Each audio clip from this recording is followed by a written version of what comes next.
a lot of countries. They dress their native attire. Exactly. So that started me.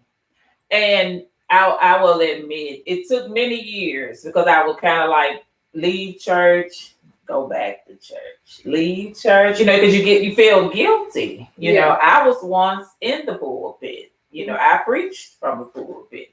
So it was a back and forth thing. Mm-hmm. When I finally left, you start to, library, reading different books, pulling this off the shelf. And then there was another phase that I went through, which I was called like the confusion stage. Because now you're trying to figure out, okay, what should I be? That's a problem that we have. Where should I be? What religion should I go to? What church? Absolutely. All of that. So it was an inner calling that I had. I did it not to feel like I'm in a place or in a building or in a church, because in church they said the church was in you. It's not a building. It's within you. That's what we were taught. Absolutely. So once I left and I started to meet different people and go to different buildings, mosque and Catholic church and Hindu temples and Buddhist meditations, you learn, and we have all that here in Memphis. A lot of people don't know that. I mean, you can go anywhere, absolutely, and get some knowledge, on what, whatever it is that you want to find. Yeah. So through the different religions that you studied, which religion was the most intriguing to you? I would have to say Hinduism was really the most intriguing. Well, genuine, I'll be honest with you. I can't say I found genuine. What I found was different religions with different, because, when you step outside of Christianity and you start getting into like Hinduism and African spirituality and Santeria and Palo Mayombe, you're now dealing with gods and goddesses or deities or rishas. So it just depends. They all, to me, had something that I liked, something about it. Each individually, I would have to say it depends on the person. It depends on the person, whatever they find that touches them, because in everything that I went to, I found something. Like, for instance, in Islam, I love how they pray. When they pray, they prostrate. They get down on the ground and they do their prayer. I mean, it's amazing. The feeling that comes over you when you get in that place is unlike anything I've ever experienced. Even it wasn't even deep.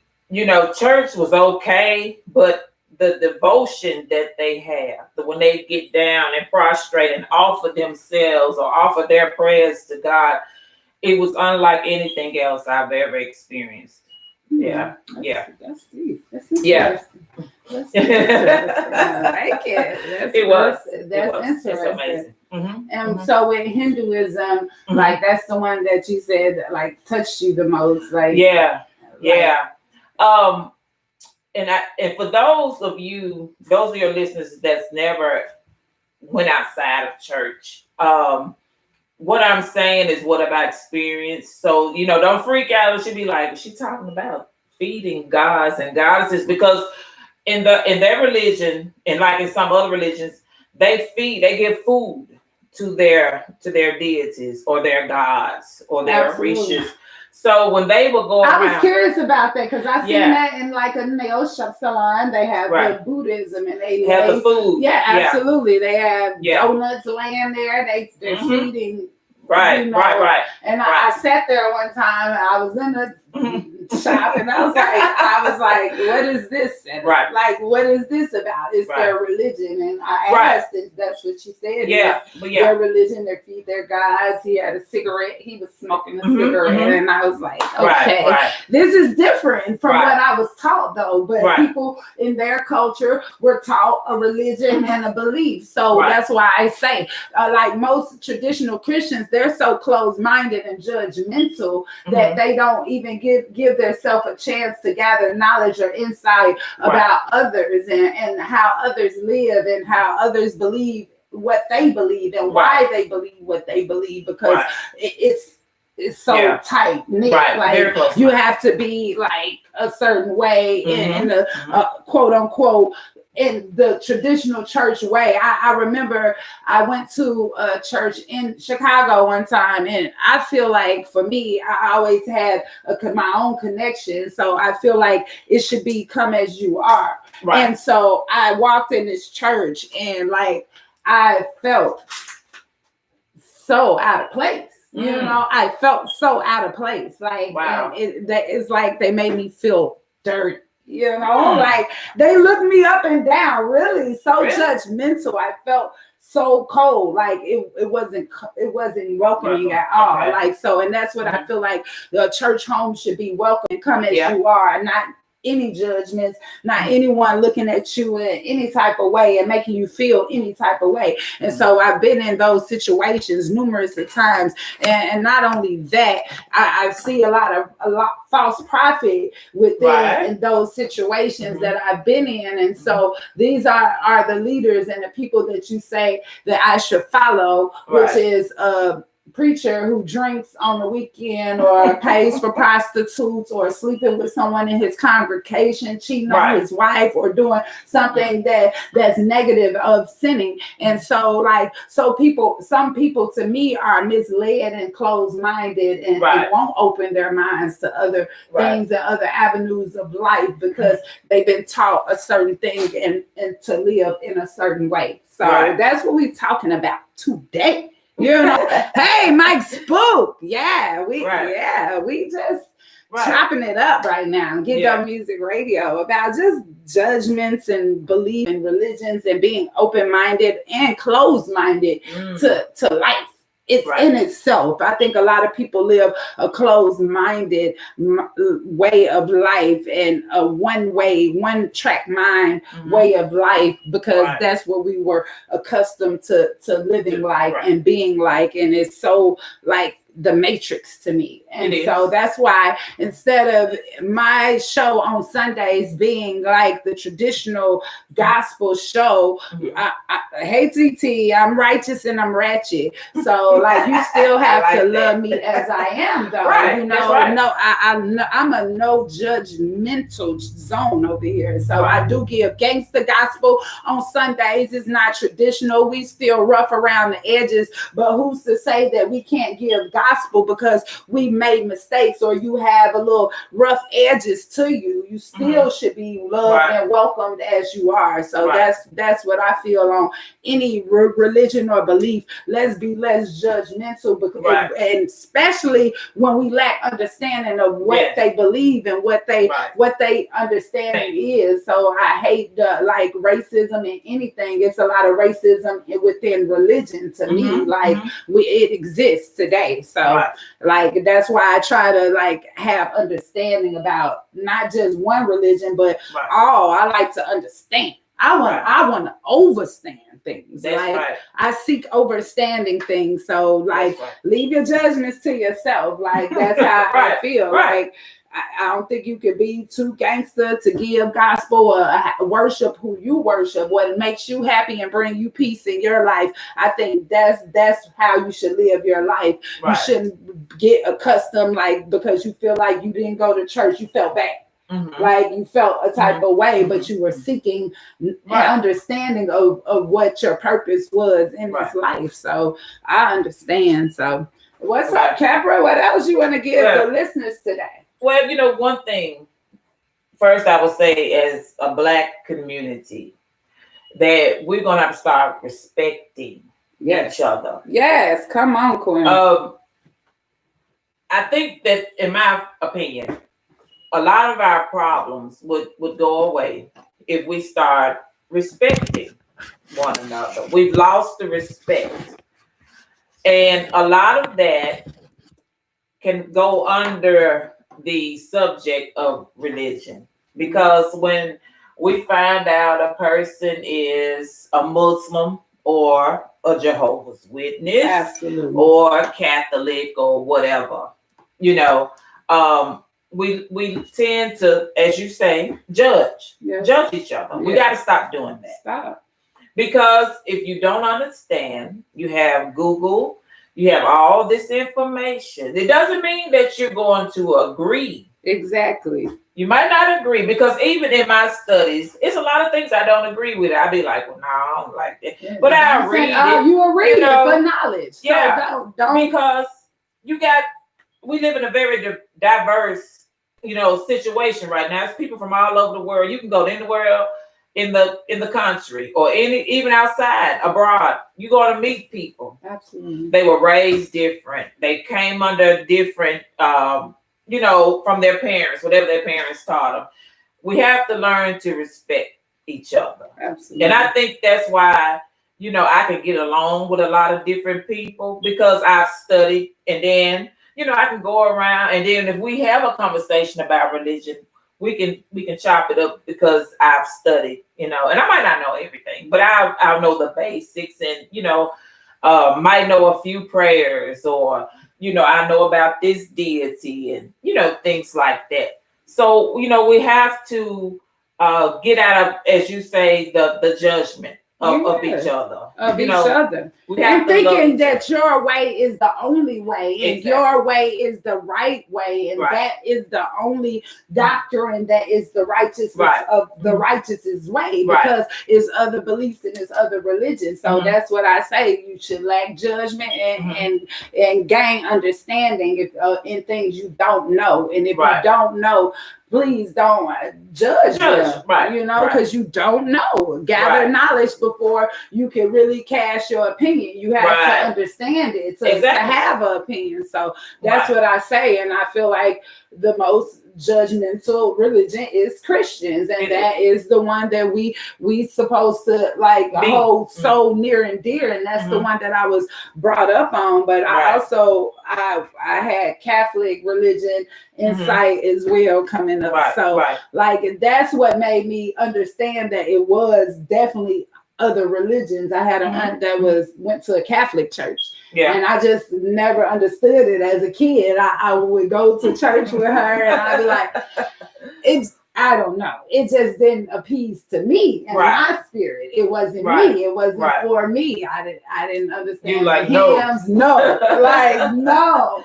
I thought the coolest thing was the confessional booths in the Catholic church. I a lot of stuff going on in those. Okay, but I was like, this is different. It was different to me. And so it let me know that I could be an open-minded person and explore other things, because it's definitely not a one-dimensional world. So if you're living in a life where you feel like your way is the right way, and you never open your mind to books and reading and gathering real insight and knowledge, you piss poor mentally to me. You're trapped and you're living in a matrix. So let's not be judgmental. Open our minds, open a book, read. Like, we are in the information area, and I feel like Google is accessible, but it's nothing like really going to get a real book. The hard copy, and engaging into a book and reading and understanding things that you don't know. Like they have bookstores. So, let's read more. Read more. And even when you read the books, you're going to see, like, if you're reading on a particular subject, you might have, maybe I just use, for example, maybe 10 books on a certain subject. But depending on the author, you might find some common similarities with certain things, but then the author's going to have their information too. So it just depends on who the author is, where they got their information. Because I like to go, not only when I open a book, I always read the table of contents first, because I'm like, okay, am I going to buy this book? Because I'm trying to see what they're talking about. But then I go to the back of the book and I read the index, and I look at, okay, where are they getting their references? Absolutely. And stuff like that. Credible stuff. Because a lot of information on the internet is not accurate. It's copy paste. So that's what I tell my son. It's nothing like a real book. And getting real information, because where are those sources coming from? A lot of the sources are not accurate or credited factual sources. So believe less of what you see on the internet and more what you see in a real book. Right. Capra, you do tarot readings. I want to talk about that. Like, okay, what type of experience would that be if someone gets a reading from you? Well, you know, when people come to me for readings, normally they have a question, you know, about a situation or a person, or, you know, are they going to get this job, or are they going to marry this person? It can go well in most cases. Now I have some cases where people, they don't get the answer that they want, and so they're not happy, you know, about it. But I have to explain to them, the tarot is not meant to give you what you want. It gives you the, you know, the truth. You know, if it's something going on and you might say, is this guy going to be my husband? You know, and it might tell you no. And you know, sister might get mad. I've had that. You know, no, that's not right. I said, well, look, she said, flip them cards again. You ain't doing them right. Right. She felt like you done shuffle the cards. Right. Now she mad. So, you know, so it just depends. But it's, you know, it's one of those things I stumbled upon. You know, it wasn't something that I planned. You know, my life. You know, I was supposed to be a doctor. That's what I was. I was pre-med in college. Oh, cool. So I was planning to be a doctor. I want to save people. I am saving people. You are. I'm still doing it. Right. In a different way, of course. Yeah, absolutely.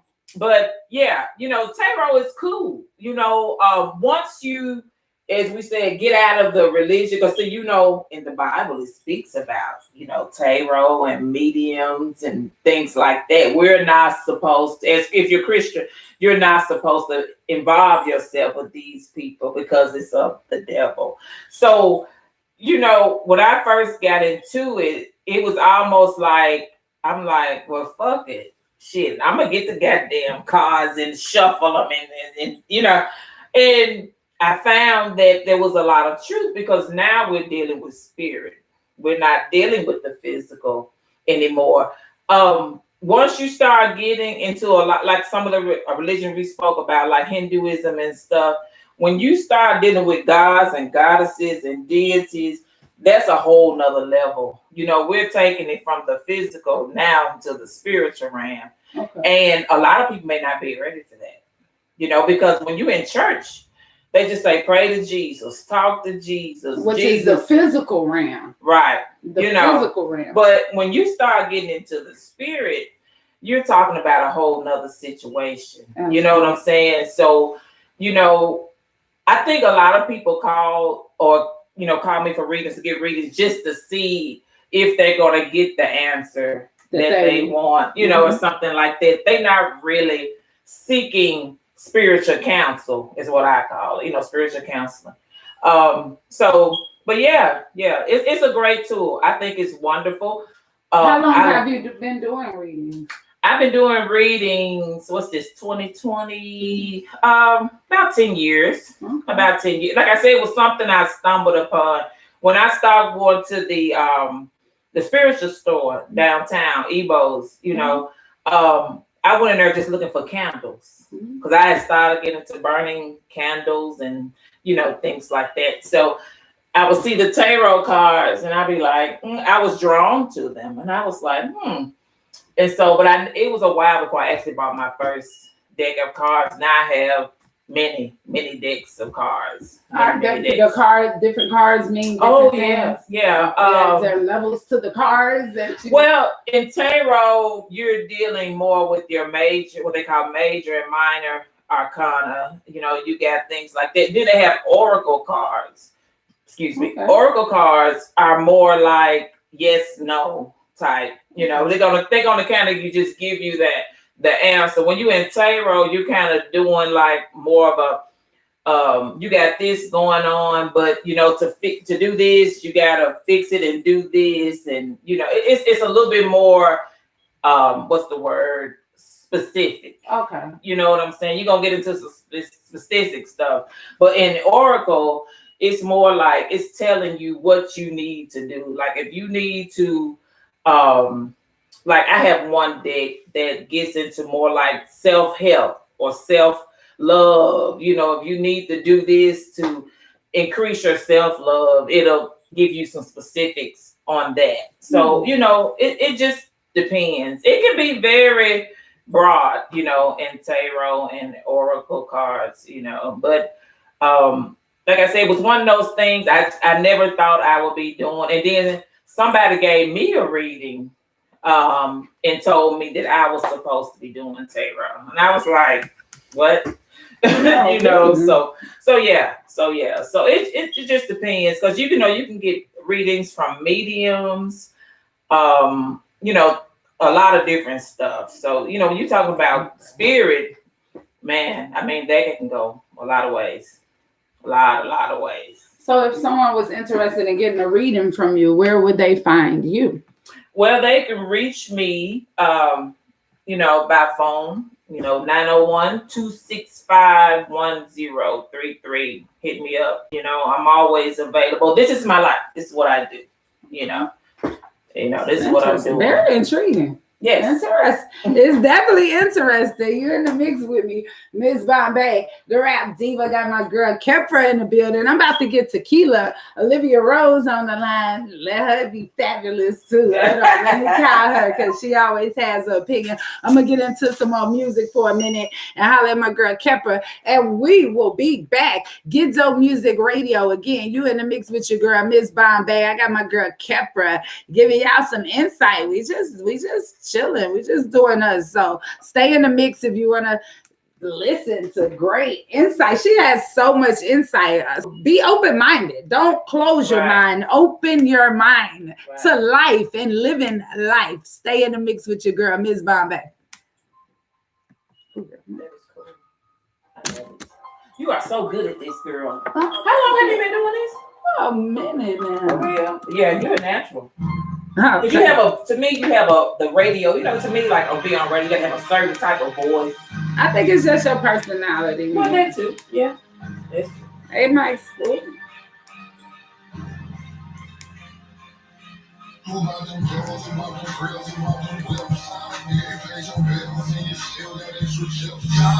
you was standing out, who was there for you? You out here tripping, but he still can't go. Nobody but you. I wanna know. Ain't nobody but you. Don't it feel good that it's somebody you can call on? Make you feel good even when your money long gone. They never work and they won't stop until we dead and gone. I got God on my side, my faith real strong. I've been down, I was over now. If you need to hold me down, if you with me, stand up now. Sing that, it might be a test. I'm blessed, I'm no about all the rest. I confess, G.O.D. the best. All the air you need to keep it off your chest. About them clothes, about them grills, about them lips. You face your bills and you still got extra chips. When you was standing out, who was there for you? You out here tripping, but you still can't go. Nobody but you. Nobody but you. I wanna know. Ain't nobody but you. Yeah, I can't hear it. I gotta tell it, it been so good to me. I'm standing strong on the name, it feels so good to me. Your demons working on my nerves, I ain't going for it. My God got power in his name, just like George Floyd. Won't get no justice, you won't get no patience. We out here dying in the street like a coalition. Gotta make that change, keep screaming his name. No matter what you're going through, keep God in the game, yeah. We got born again depression, street show not attention. Wherever you be, you can't no more. God gon' come with a blessing. We got born again depression, street show not attention. Wherever you be, you can't no more. Who about them clothes, about them grills, about them lips? I think you said she was available. Who was there for you? You out here tripping, but he still can't go. Nobody but you. Nobody but you. I wanna